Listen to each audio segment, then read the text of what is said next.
Now, newly elected Chief Minister of Karnataka, Basavaraj Bommai, is in the national capital ahead of his cabinet expansion.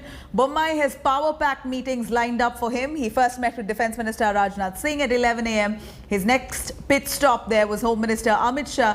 He met with Shah in the Parliament, discussed the issue of governance. Bommai will next pay visit to Prime Minister Modi at 4 p.m. this evening. Bommai's meet with Nadda is also on the cards. In fact, this is Bommai's first visit to the national capital to seek senior leaders' blessings. He will again come to Delhi to discuss the cabinet expansion. The biggest challenge here for Bommai will be to balance the different fractions, accommodating turncoats, bringing new faces into his cabinet there without in fact alienating those old loyalists. Ahead of Bommai's visit, former ministers R. Ashok, Umesh Katti were in Delhi lobbying for berths within the new cabinet. Former Chief Minister Jagdish Shettar has already opted out of the cabinet race even without being asked.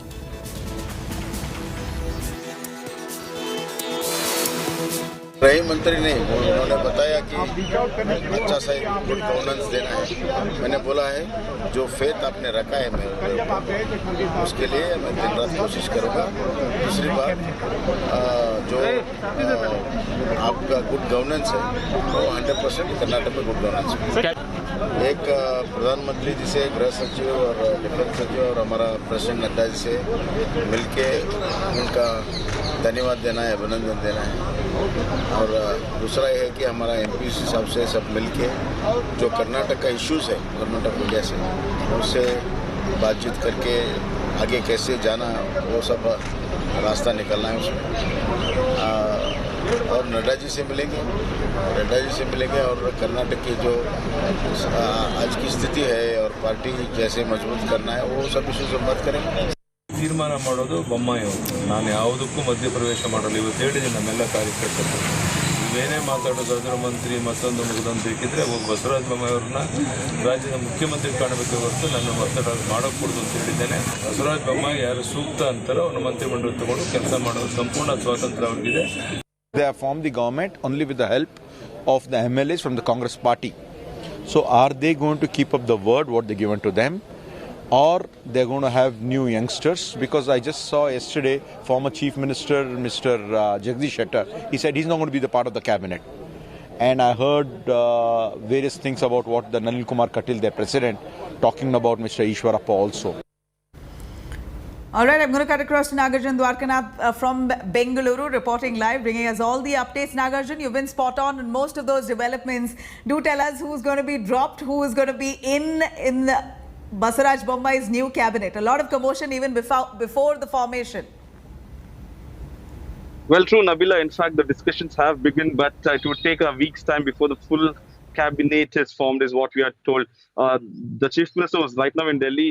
Is hinting at cabinet expansion as early as possible. Has to be given a green signal from the top. Senior leaders will be dropped like Ishwarappa, Jagdish Shettar, who got a hint about him being dropped, already opted out. And others like Srimant Patil, Shashikala Jolle will also be dropped, is what we are hearing. But the message from the High Command to the Chief Minister is that he will have to put in young faces and administration should be the priority. And that's the reason why seniors might be dropped and given party role. But we'll have to wait and watch because lobbying is happening constantly in Delhi and at state level. So whoever manages to lobby well will stay in that post. But the erstwhile BSY cabinet might not look the same in present Bommai's cabinet. Right, Nagarjan, do stay on with us. In fact, this is undoubtedly the litmus test, the biggest challenge for the new Chief Minister Basavaraj Bommai. Will he really be able to balance the fractions here in this cabinet? Pooja Shali cutting across to her to give us a glimpse into the challenges for the BJP here. Now remember, while the Bommai cabinet is going to be discussed, what happens, what will be the deliberations and discussions? Let me now bring you up to speed with that. On number one will be the defectors that they have to consider, accommodating the defectors, the ones who left other parties, joined the Bharatiya Janata Party, and how will they now get a position in Bommai cabinet. Number two, inducting Yediyurappa loyalists. Remember, that will be very crucial, could have been one of the preconditions for a smooth exit of Yediyurappa and leave his chief minister's position. Ensuring caste and community balance, an important factor, especially knowing that Lingat leader Basavaraj Bommai, again, after Yediyurappa got that position, that also will have to be taken into consideration. But What happens to the political experienced faces, the old guard, if the BJP wants to bring in new faces, fresh faces? What happens to the ones who have had experience of political expertise in Karnataka? I'm going to cut across back to Nagarjun there. Nagarjun, the kind of challenges that Basavaraj Bommai is about to face is not something that he did not expect. He knew that this was going to be coming. Many of the Yediyurappa loyalists need to be inducted. Many BJP loyalists need to be inducted. Many of those defectors need to be accommodated. It's going to be a Herculean task for him. That's absolutely true. It's not going to be easy. No matter who you accommodate, there'll be another dozen of them who will be disappointed in the next 2 weeks. And then again, the drama starts. The Nataka in Karnataka will remain constant because, like you said, it has permutation combinations of accommodating the core Sangh MLAs, BSY loyalists, and also the defected MLAs. There are only 34 spots available, and each one will have to be accommodated. So it's a tough task cut out. But however, this time around, apart from the Congress defected, JDS defected MLAs, it will be the core Sangh and core BJP young MLAs who will be accommodated. The 2-time, 3-time MLAs will be given prominent role, and a kitchen cabinet will be formed, is what we are told. All right, Nagarjun, thank you very much for joining us with those details.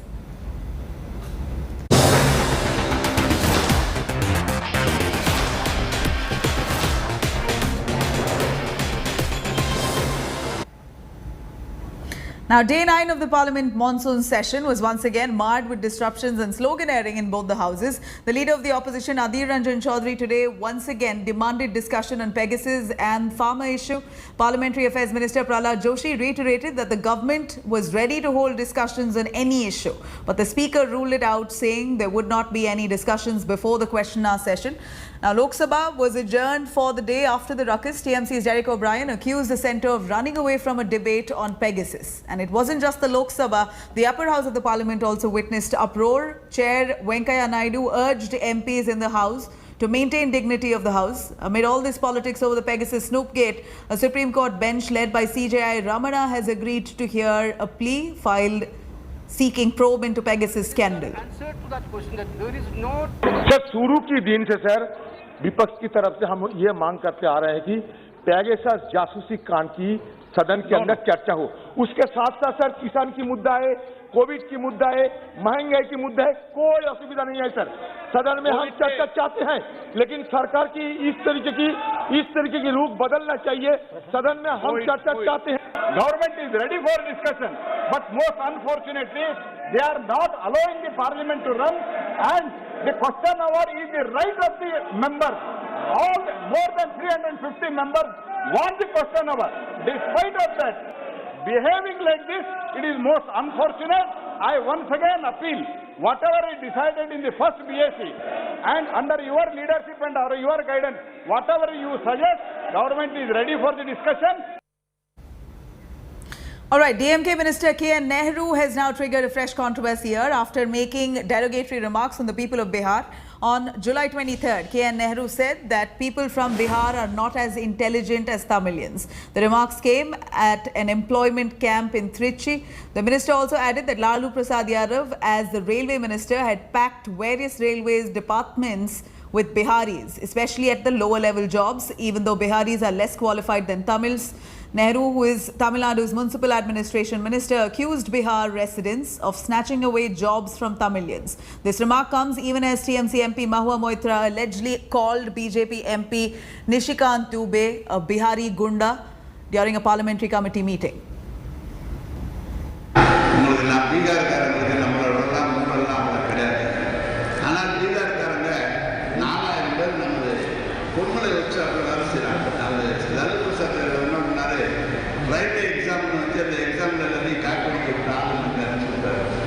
நீங்க போக பரிசா railway கேட்ல பாருங்க பூரா வெளி மாநிலத்துக்காரங்க எல்லா railway கேட்லையும் இருக்கிறாங்க. அவர் கலைச்செல்வன் சொன்னது 100% உண்மை. மத்திய அரசு பணிகளிலே நமக்கு சிறந்த நாம் போவதில்லை. This is arrogant. See, the power is gone to their heads, and it has taken the brains from them only. How can they say a fellow Indian like that? It is not fair. It is not fair, and it is arrogant. And I am really surprised whether Mr. K.N. Nehru feels Mr. Prashant Kishore, who is a Bihari, also. He has only helped DMK winning this election.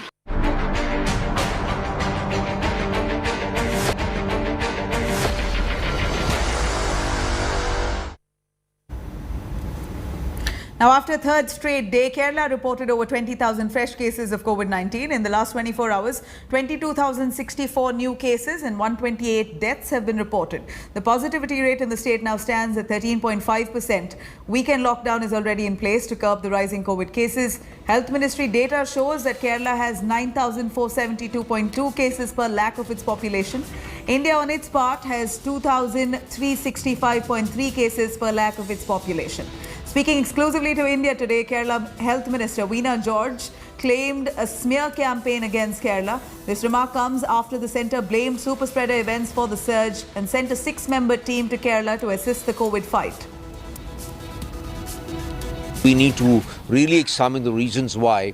I found that most people in Kerala, almost everybody is wearing the mask. They are maintaining the social distance, and therefore these increased surging numbers are a matter of real worry. And I'm very happy that the central team is going there and they should be able to kind of investigate and find out the reasons and come to a solution. No, we are a serious state and these are the hurdles that we have to cross and we will be collectively doing it. It is the duty of the Government of India and the ICMR to assist the various state governments to control the growth of COVID diseases in all over India.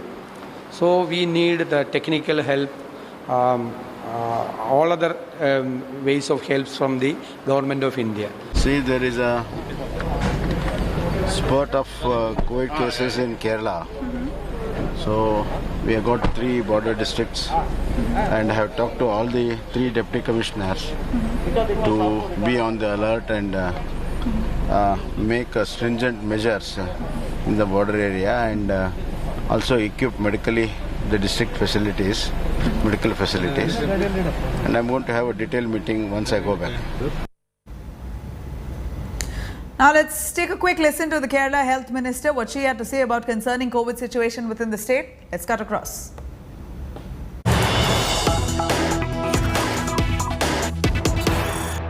I am not disagreeing with the achievements of Kerala. I am not trying to minimize your achievements, but the fact is, I asked you about letting your guard down, especially during Bakri Eid. The relaxations for which even the Supreme Court has pulled up the Kerala government warned that you should not have done it. Do you believe in hindsight that some of those were mistakes like Bakri Eid relaxations, that some of those districts now where numbers have gone up like Malappuram is a worry? Could that be because of relaxation and allowing this overcrowding during these 3 days? Are you under various pressures? Merchants and traders want you to open up, religious groups want you to open up, and the Kerala government is in a bit of a bind. Sir, during those days also we had TPR was around 10, 11, 12 like that.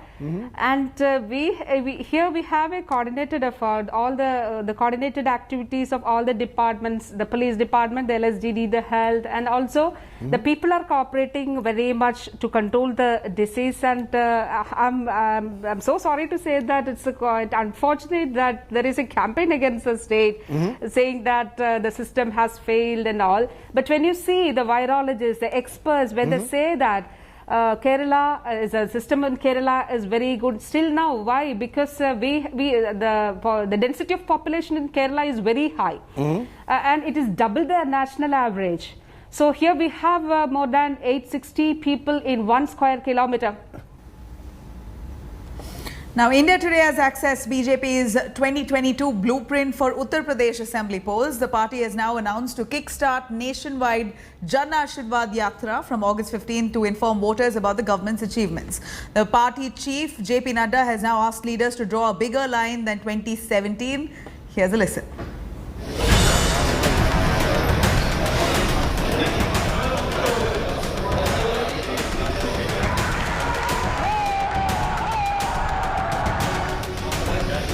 The war cry for UP's 2022 Mahayuddh has been sounded.